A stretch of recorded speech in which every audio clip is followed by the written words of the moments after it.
Thank you and welcome to the show for today. You are watching Perspectives and I am host Alana McLaughlin. This morning on the show I have Jemane Hyler of Hungry Clothing Brand here to discuss his background, his education, his faith, and ultimately the impact that he seeks to leave through his brand on Tennessee communities. So Jemane, I just want to thank you for just coming this morning, for sitting down with me, fighting through that Nashville traffic. Right. I appreciate that. And to get this first segment started, I want to talk about just early childhood. Set me up. What did childhood look like for you? Kind of what did family look like, the household? And tell me about those baby Jemane years. I was born in Preston Taylor, housing projects. Basically, my whole family lived in one household.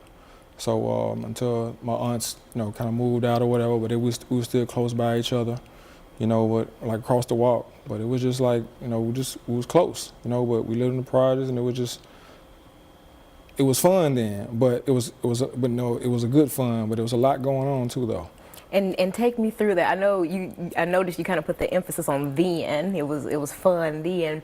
But tell me in that childhood, and tell me when you were born. 1982. Oh, so yeah, 80s baby. That's a different era. Yeah. But tell me kind of just some of the pros and cons, some of the good and the bad associated with that childhood.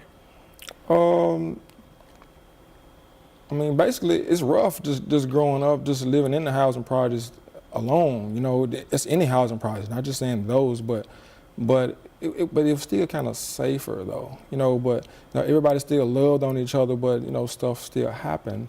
But and take me through that. I know you're saying like a lot of stuff, like crime, like murders and like a lot of crime. Like at one year it was a bunch of murders that happened, and they called like 40th Avenue, like they gave it a nickname, Murder Row.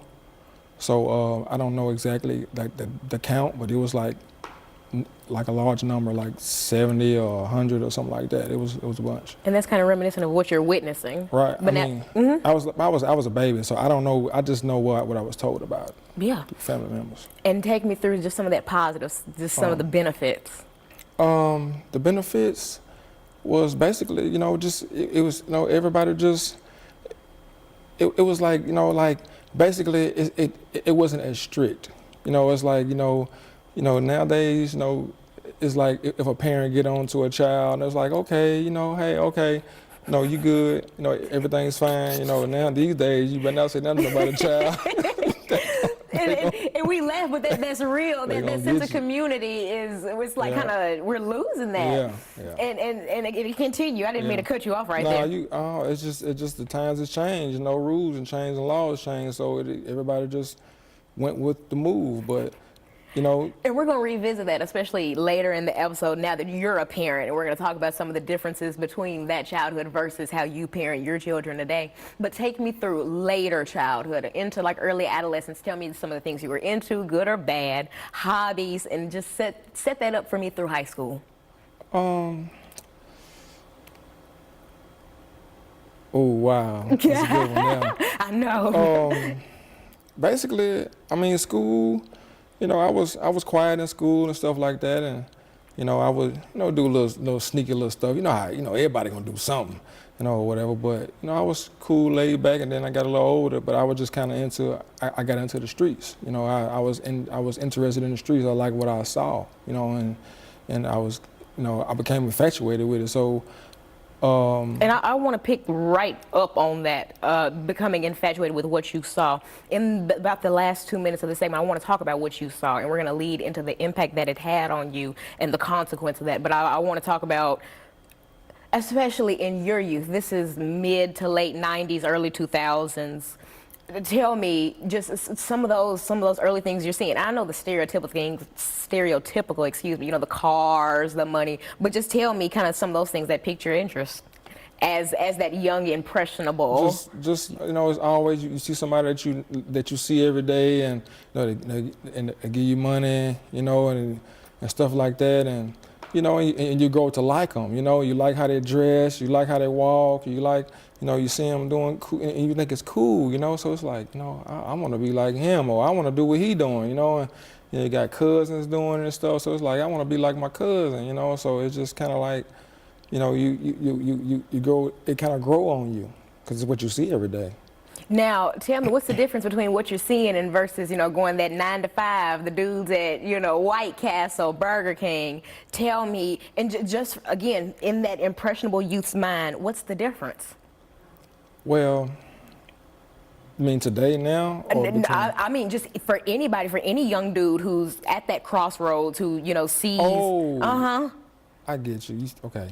So basically, I mean, now today's time is just like, then we thought, hey, it's like you a square if you had a job, but now today, if you think about it, it reversed. Like the dudes that have been in the streets for years, or done been in trouble or whatever, they got jobs. And we're going to pick back up on that change in our second segment. And I encourage our viewers to tune into the second segment of Perspectives, where Jemane and I will return, to discuss his brand, his impact, and ultimately his faith in the mission that he has and wants to share with Tennessee communities. Second segment of the show for today. For viewers just tuning in, I am host Alana McLaughlin, and you are watching Perspectives. This morning on the show, I have Jemane Hyler, owner of Hungry Clothing Brand, here to discuss his education, his background, his experiences, and ultimately the impact that he seeks to leave on Tennessee communities. In our first segment, Jemane described his early background, his early childhood in Preston Taylor housing projects. We talked about some of the family experiences that he had, and ultimately we're picking back up on kind of what youth at that time were experiencing, we're thinking, and we're just going to talk about some of the experiences that have shaped the man that Jemane is. And we're picking right back up where we left in that first segment.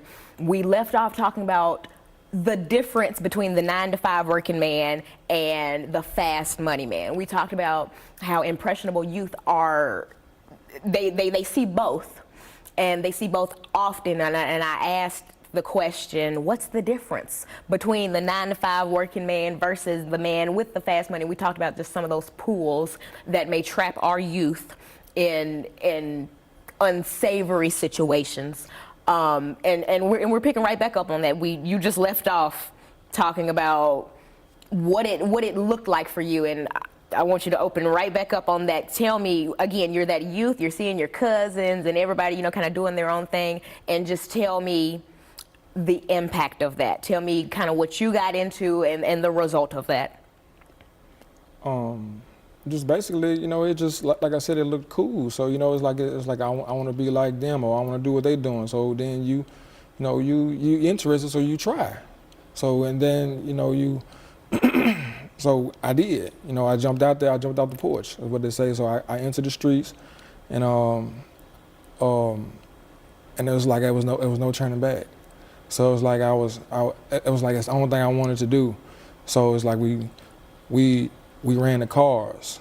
We ran the cars. That was the thing. We raced the cars. And sometimes you get hurt. You can get ran over. You can they'll pull off with you. They'll take your money. Or might even pull a gun on you. It's dangerous. But it's like that was the risk we was taking though. But it's like. But it was an adrenaline rush. It's making money, fast money, and it's coming quick. And just and it's like the quicker to come and quicker to go, but you don't see it at the time.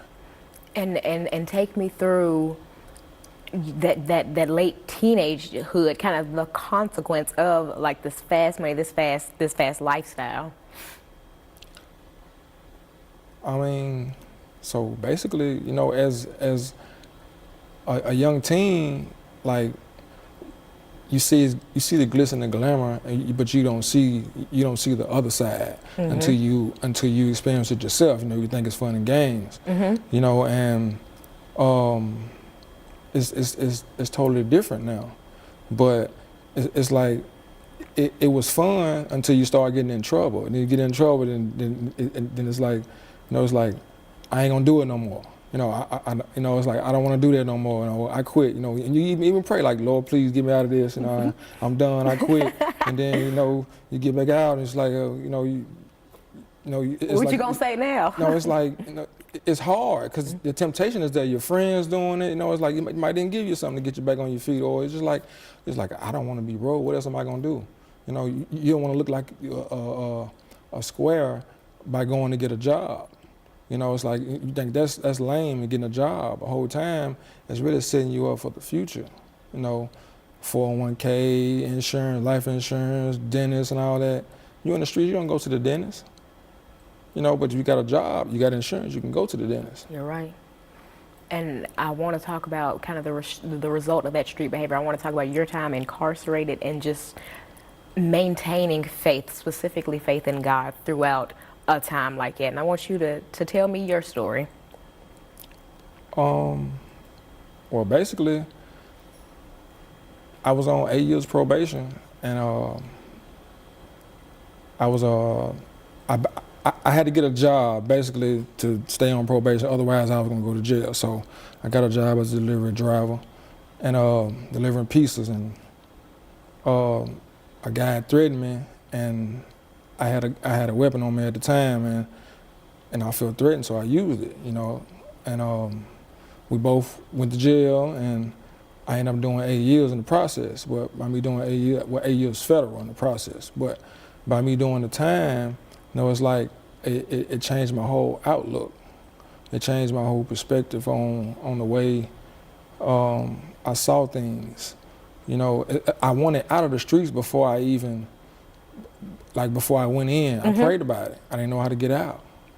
And then it's like, I guess that was my answer to my prayer. You know, it's like, I feel like it preserved my life. And something that you said to me when we first spoke that really stuck with me is that people often forget about the little things in life, the little things to be grateful for. You mentioned something as simple as opening the refrigerator. Yes, because you know, people think you get 3 hots in the car, but it's 3 knots in the car. I mean, that's not funny at all. No, but yeah, you gotta laugh to keep from crying at times too. But it's like, 'cause you at late night, shoot, you can't get up. After 10, you know, it's like, think about it, after 10, you might get hungry. You want to go in the refrigerator, get you a sandwich or something. You can't do that. It's some honey buns or M&Ms or cakes, but and that's if you got money on your books. Or if you ain't got no money on your books, you hungry. And tell me just about kind of some of those experiences in terms of like money on books. If you don't have that outside familial support, what do you do? Job opportunities, work? Well, in the county, there's no job opportunities for you to get no money. It's like you braid hair, dudes braid hair. Some dudes might wash people's clothes.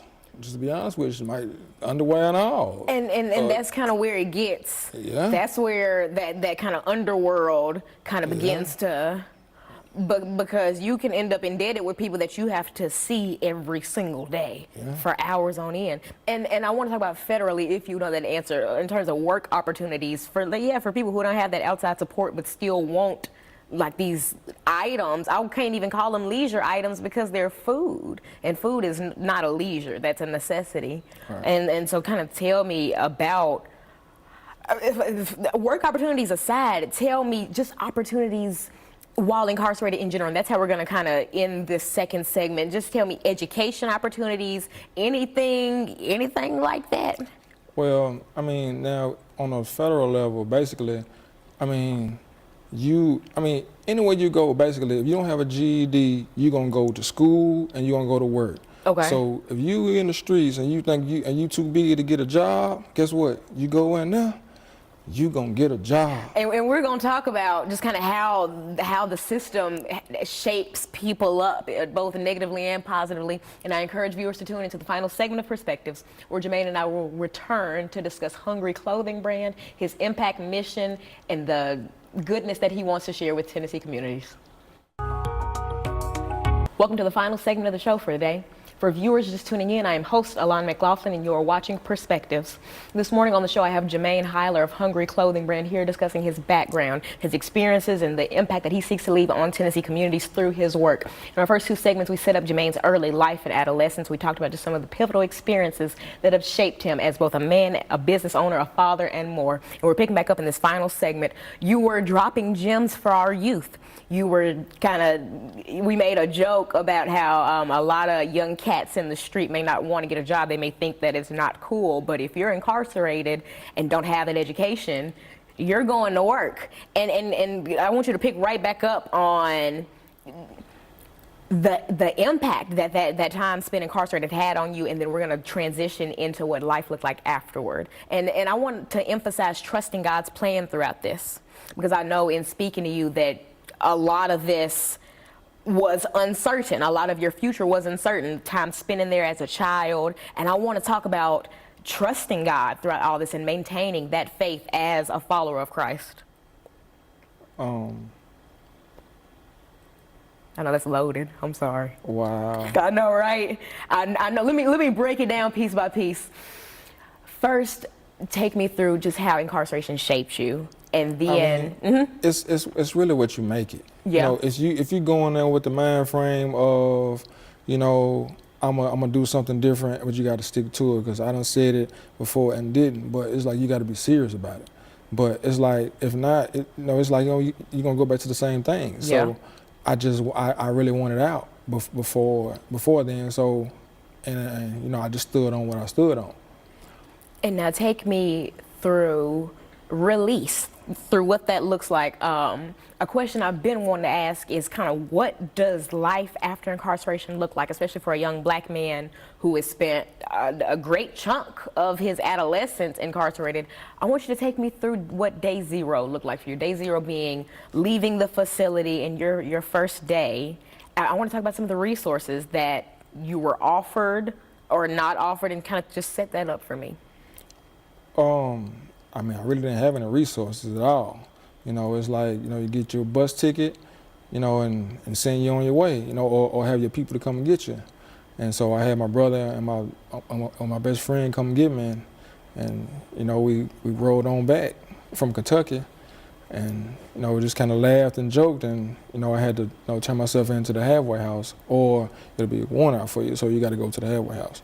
And tell me, within the halfway house, what again, I ask resources because to someone who has not spent time incarcerated, I don't really understand how we emphasize rehabilitation with our incarcerated youth and our just incarcerated people, and we don't offer them the resources they need to be rehabilitated. And so and that's why I'm asking these things, because in my head you should be set up with a job, you should be set up with a boom boom boom, a card with, get some food that evening. Basically you got to find if you're getting out of the state, you got to find a job to get out. To make parole, you got to find you a job. So therefore, if you don't find a job, it'll be hard for you to get out. But it's like on the federal level, you get out, it's like they give you passes to go get your things like your ID, your driver license, whatever, and the birth certificate to get you a job, give you passes to go, just get kind of like work your way off into the society. And like passes are okay, but I'm thinking, man, mental health resources like therapists, there's no medical. There's no. And think about what you're coming out of. No. That's mind altering, and to think about just being kind of thrown to the wolves after being released from something like you get where I'm coming from. It sounds crazy, and which makes it especially awesome that you kind of built yourself back up on your own and established this brand. And so I want to now kind of segue into the establishment of Hungry Clothing brand. And I want you to set that up for me, the inspiration, the foundation. I came up with the idea of the clothing brand when I was in federal prison. A guy drew a tattoo piece for me, this logo. He drew the logo for me. And I was like, I'm gonna do something with that, and I laid on my bunk for like 5 years just thinking of ideas, what I'm gonna do. Basically I was like, okay, I'm gonna do a clothing brand. I'm gonna do a clothing brand. Yeah. And then I laid on my bunk for 5 years just thinking of ideas of what I'm gonna do, just talking about it, and that's kind of what I was doing. Like, it was like my rehabilitation, my way of thinking of not doing wrong, put it like that. And now tell me, actual establishment, now that you're a free man, you're in the world, tell me about whatever process it took to get these clothes created. I was in a halfway house. I was in a halfway house and around my birthday, I was probably like about 2 months. I dropped my first 25 shirts with some of my check that I've been saving. I was really cuffing money I wasn't supposed to be cuffing, really. I was like, I'm gonna get this started, because if I don't do that, then I'm gonna do what I used to do. It was just, and I didn't want to do that, so I just had to put the pedal to the metal, like I couldn't delay. And now, and Jemane, we're going to show these items, but through this work and through what you're doing, tell me the impact that you seek to leave. Tell me what separates this from just another clothing brand, what separates you from just another entrepreneur. This separates us from any other clothing brand, because this came out the belly of the beast. I was in my darkest moment. And it's like in a tough time like that, you thinking about all doing the wrong things. And I came out of it with something positive. So it's just like inspiring somebody. It's like it's okay to get a job. You ain't got to necessarily start a clothing brand. You can do any other thing. Like, it's all a hustle. But just find something that you enjoy doing and do it. Like, you don't have to sell drugs. You don't have to do anything wrong to obtain money, because it ain't gonna last long anyway. You're right. And so I want to show these items. I gotta highlight these. Let's start with this hoodie. Show it to me. Tell me about it. Are these for sale, and where can you buy them? Okay, this right here, these will be on the market in a week or two. Okay. And so I did these over the summer. Okay. In T-shirts. These are the hoodies or whatever. So it's the Money Hungry department. We got the logo on the back. Oh, so I like that. Oh, I like that. So so I put these two together out the blue. This is I did this logo like 2017. And then I put these two together. And I just kind of. And you said it's dropping early October? Yes. Cool. And where can people shop? Online. Hungry Clothing Brand. www.hungryclothingbrand.com. And Instagram, hungrybrand_. And show me this hat as well. All right. And are these on the drop too? So the hat I did these over the summer. We did these over the summer, whatever. I designed this on my iPad actually. So it's a reversible bucket hat. Oh yeah, flip it out. Flip it for me. Oh, that's cool. Oh, I like that. Bucket hat. I like that. So it's just trying to think outside the box. I just try to come different every time. Just kind of put a little spice to it. And Jemane, I just want to take this last kind of about minute to really thank you for coming, for sharing your story, and for what you do. I know we didn't really necessarily highlight it in the episode, but you do a lot of outreach. You do a lot of work within the community, just talking to youth and just sharing your story, kind of sharing those cautionary tales. And that's not lost on our youth. That's not lost on me nor the community. And so I want to thank you for just being a stand-up individual. And I got to say, you are awesome, man. And to our viewers, thank you for allowing me the space to just share one more perspective. Thank you for allowing me the opportunity to share the stories that shape our wonderful community. Good morning.